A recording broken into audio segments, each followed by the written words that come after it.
Hello students, this is Veer Pratap Singh. Welcome to Radiant Academy. दोस्तों, आज हम शुरू करने जा रहे हैं एक क्लास 9th की एक्सरसाइज 1.1 जो न्यू बुक है गणित मंजरी, उसके अकॉर्डिंग आप देखेंगे। ये फर्स्ट क्वेश्चन है और इसका ये एक साइड में आपका इमेज दिया गया पूरा, और यहाँ पे एक क्वेश्चन दिया हुआ है। क्वेश्चन है हमारा, फर्स्ट क्वेश्चन है, इफ द D1 और R1, जो D1 और R1 है ये रिप्रेजेंट कर रहा है डोर ऑफ रियांस। ये रूम जो रियांस का है उसमें ये डोर को रिप्रेजेंट कर रहा है D1 और R1। अच्छा, D1 कहाँ है? ये हमारा D1 है, ये हमारा R1 है। अब इसमें ये बोला है कि how far is the door from the left wall. Left wall कौन सी होगी? आप देखोगे ये राइट वॉल है, ये वाली जो लाइन है ये राइट, और ये हमारी हो गई लेफ्ट। और लेफ्ट वॉल को उन्होंने बोला है कि ये बाई एक्सिस है, तो ये हमारा कौन सा है? बाई एक्सिस है। From room, how for the door from x axis, और एक्स एक्सिस से कितना दूर पे है? ये जो डोर है ये यहाँ से लेके यहाँ तक, ये एक्स एक्सिस से डिस्टेंस और बाई एक्सिस से इसकी डिस्टेंस बतानी है। हमारे इसके दो कोऑर्डिनेट हैं। अब ध्यान से समझना है कि ये जो लाइन होगी ये हमारी एक्स एक्सिस लाइन होगी। ये पूरी जो लाइन होगी ये कौन सी हो जाएगी? X axis. और ये वाली जो लाइन होगी ये हमारी वाई एक्सिस होगी। अब एक्स एक्सिस के जो ये पॉइंट है ये पॉजिटिव है, और वाई एक्सिस की ये पॉइंट पॉजिटिव है। ये जो पॉइंट D1 है ये एक्स एक्सिस पर है। हमने आपको इंट्रोडक्शन में बताया है, अगर कोई पॉइंट एक्स एक्सिस पे है तो बाई हमेशा 0 होगा। तो ये एक्स एक्सिस पे है तो इसका बाई जो होगा वो 0 होगा। और बाई कहाँ लिखा जाता है? पीछे लिखा जाता है। एक्स एक्सिस, अब ये पॉइंट कितना है? 8, तो 8 हो जाएगा हमारा एक्स एक्सिस, बाई हो जाएगा हमारा 0। और R1 के कोऑर्डिनेट हमें पहले ही से दिए हैं, ये 11.5 और बाई क्या होगा? 0। अच्छा, बाई 0 क्यों हो रहा है? क्योंकि ये दोनों जो पॉइंट है ना एक्स एक्सिस पे हैं, ये एक्स एक्सिस लाइन है, इसी पर ये पॉइंट है, तो बाई 0 हो जाएगा। तो हमारे D1 के जो कोऑर्डिनेट आए हैं वो कोऑर्डिनेट है हमारे 8 और 0, और जो हमारे R1 के कोऑर्डिनेट आए हैं वो कोऑर्डिनेट आए हैं 11.5 और 0। अब ध्यान से समझना, क्वेश्चन में पूछा गया है कि डोर की डिस्टेंस वाई एक्सिस से बताइए। क्या बताना है? वाई एक्सिस से डोर की हमें डिस्टेंस बतानी है। तो हम लिख सकते हैं यहाँ पे वाई एक्सिस। बाई एक्सिस से डिस्टेंस जो हो जाएगी, अच्छा बाई एक्सिस कहाँ पर है? ध्यान से देखो, ये बाई एक्सिस है, ये जो लाइन है ये हमारी बाई एक्सिस। यहाँ से डोर कितनी दूरी पर है ये हमें बताना है। तो आप देखोगे ये 1 यूनिट हो गया, ये 2, 3, 4, 5, 6, 7, 8।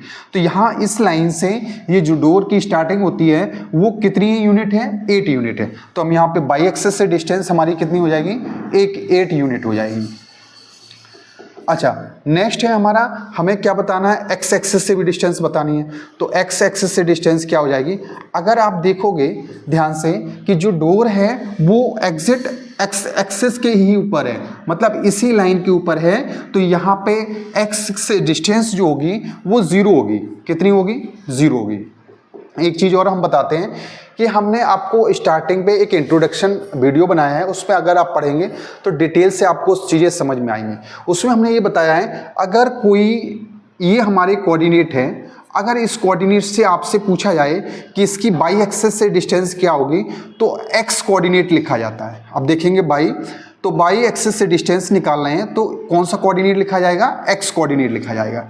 अगर एक्स एक्सिस से डिस्टेंस निकालना है तो उसका बाई कोऑर्डिनेट लिखा जाता है। तो ये देखो बाई कोऑर्डिनेट यहाँ पे 0 है।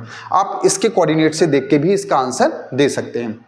जैसे कि यहाँ पे सेकंड क्वेश्चन में पूछा गया, what are the coordinate of D1, जो कि अभी हमने बताया था कि ये D1 है, इसका कोऑर्डिनेट क्या होगा?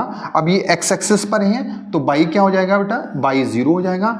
और एक्स पे कितनी यूनिट है? 1, 2, 3, 4, 5, 6, 7, 8।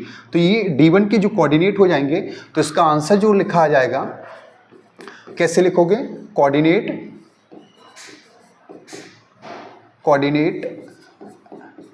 ऑफ D1 क्या हो जाएंगे? कोऑर्डिनेट ऑफ D1 हो जाएगा हमारा 8, 0। ये हमारा था सेकंड क्वेश्चन। अब इसका हम देखते हैं थर्ड क्वेश्चन।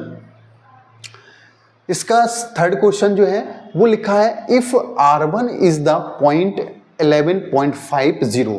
R1 जो हमारा पॉइंट है उसके कोऑर्डिनेट है हमारे क्या? ये दिया गया है हमारा। R1 के कोऑर्डिनेट है हमारे, लिख लेते हैं, R1 इक्वल टू है 11.5, 0। फिर बोला है how wide with the door, door की चौड़ाई कितनी है? ध्यान से समझना, इसके D1 के कोऑर्डिनेट अभी हमने लिखे थे 8,0। तो अगर आप देखोगे D1 का जो कोऑर्डिनेट था वो था 8,0 और R1 का कोऑर्डिनेट ये, जो हमारा जो डोर की ब्रेथ है या चौड़ाई है वो यहाँ से यहाँ तक है, इतनी है। अगर आप देखोगे इन दोनों में से इनके कोऑर्डिनेट माइनस कर देते हैं एक्स एक्सिस के, तो ये हमारा क्या निकल आएगा, उसकी डोर की वाइड निकल आएगी। तो हम लिख सकते हैं वाइड इज द डोर, क्या हो जाएगा 11.5 माइनस 8।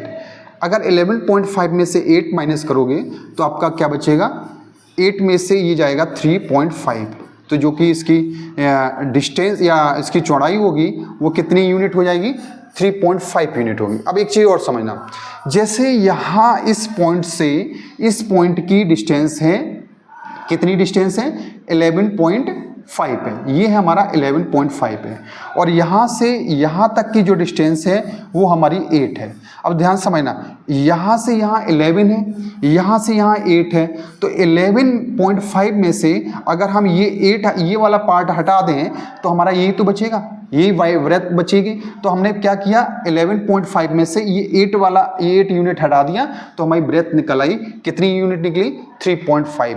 तो हम बोल सकते हैं कि डोर की जो यूनिट है या डोर की जो ब्रेथ है वो है 3.5। अब ध्यान दें, अगला नेक्स्ट इसमें क्वेश्चन दिया है, do you think this the comfortable wide of the room door, क्या ये जो डोर रूम का डोर है इसकी जो ब्रेथ है वो कंफर्टेबल है। कंफर्टेबल मतलब क्या इसमें आसानी से हम निकल सकते हैं या जा सकते हैं। फिर बोला है if the person is a wheelchair want to the enter to room with he she be able to do so easily, क्या एक इंसान व्हील चेयर से अगर एंटर करता है तो क्या इसमें आसानी से अंदर आ सकता है। अगर हम इसको फिट मान लेते हैं, यूनिट को 1 यूनिट इक्वल टू हो गया हमारा 1 फीट, तो ये हमारा लगभग 3.5 फीट के लगभग होगा, और व्हील चेयर की जो ब्रेथ होती है लगभग होती है 3.2 या 3.3 के लगभग होती है। तो ये व्हील चेयर यहाँ से आसानी से इंटर हो सकती है, तो जिसका आंसर हम लिख सकते हैं यस, और या इस तरीके से इसका आंसर हम लिख सकते हैं।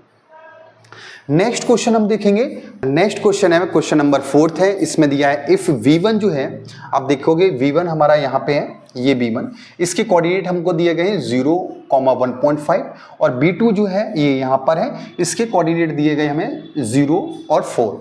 Represent the ends of the bathroom door, ये हमें जो पॉइंट है वे बाथरूम डोर के कोऑर्डिनेट्स दिए गए हैं। Is the bathroom door is narrow of the wider than the room of door, क्या ये जो नैरो है या वाइडर है किससे, room of door. Room of door कहाँ पर था, ये था, जिसकी वाइड ब्रेथ हमने निकाली थी कितनी 3.5 यूनिट, इसकी जो चौड़ाई थी वो कितनी थी 3.5।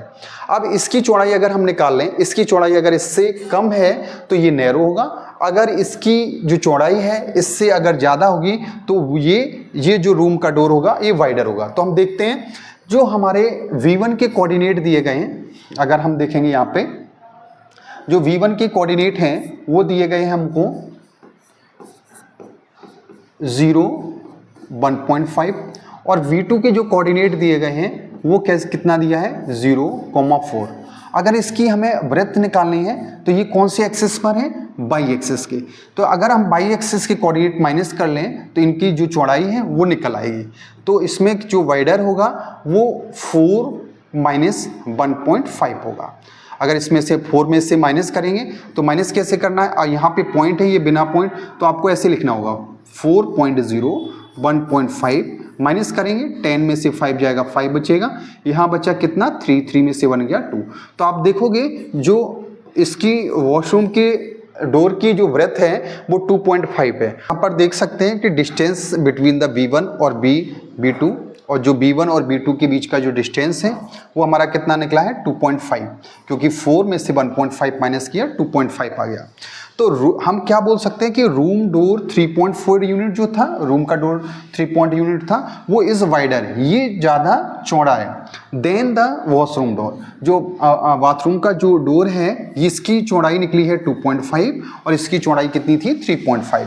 तो जो रूम डोर है वो ज़्यादा वाइडर है वो बाथरूम डोर से।